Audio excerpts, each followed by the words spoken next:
ഹെയ്തിയിൽ വിശുദ്ധ mother Teresa സ്ഥാപിച്ച Missionaries of Charity സന്യാസിനി സമൂഹത്തിന്റെ കോൺവെന്റിന് നേരെ സായുധ സംഘത്തിന്റെ ആക്രമണം. രാജ്യ തലസ്ഥാനമായ പോർട്ട് ഒ പ്രിൻസിലെ ബാസ് ഡെൽമാസിലുള്ള മിഷണറീസ് ഓഫ് ചാരിറ്റിയുടെ കോൺവെന്റ് രാത്രിയിലെത്തിയ സായുധ സംഘം ആക്രമിക്കുകയായിരുന്നുവെന്നാണ് റിപ്പോർട്ട്. കോൺവെന്റും അതിനോട് ചേർന്നുള്ള ഡിസ്പെൻസറിയും കൊള്ളയടിച്ച അക്രമികൾ ഇവ അഗ്നിക്കിരയാക്കി.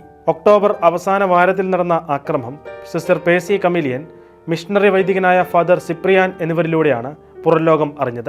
ഹെയ്ത്തിയിലെ ഏറ്റവും ദുർബലരായ സമൂഹത്തിന് വലിയ കൈത്താങ്ങ് പകരുന്നവരായിരുന്നു മിഷണറീസ് ഓഫ് ചാരിറ്റി സന്യാസിനി സമൂഹം. കോൺവെന്റിനോട് ചേർന്നുള്ള ഡിസ്പെൻസറി വഴി ഈ കത്തോലിക്ക സന്യാസിനികൾ ഓരോ വർഷവും ഏകദേശം 1500 കിടപ്പ് രോഗികൾക്കും 30,000 ഔട്ട് പേഷ്യൻസിനും സൗജന്യ വൈദ്യസഹായം ലഭ്യമാക്കിയിരുന്നു. അഗ്നിക്കിരയാക്കുന്നതിന് മുൻപ് കോൺവെന്റിൽ നിന്നും മോഷ്ടിച്ച വസ്തുക്കൾ ഇപ്പോൾ സാൻ ജോസ് സ്കൂളിന് സമീപമുള്ള മാർക്കറ്റിൽ പരസ്യമായി വിൽക്കുകയാണെന്ന് സിസ്റ്റർ പേസി വെളിപ്പെടുത്തി. തലസ്ഥാനത്തെ ജനറൽ ആശുപത്രിയിൽ നിന്ന് ഉപേക്ഷിക്കപ്പെടുന്ന രോഗികൾക്ക് ഭക്ഷണവും ചികിത്സയും മറ്റ് ശുശ്രൂഷകളും നൽകുക എന്ന ലക്ഷ്യത്തോടെ 1979 വിശുദ്ധ മദർ തെരേസയാണ് ഉപവിയുടെ സഹോദരിമാരുടെ ഈ മഠം രാജ്യത്ത് തുറന്നത്.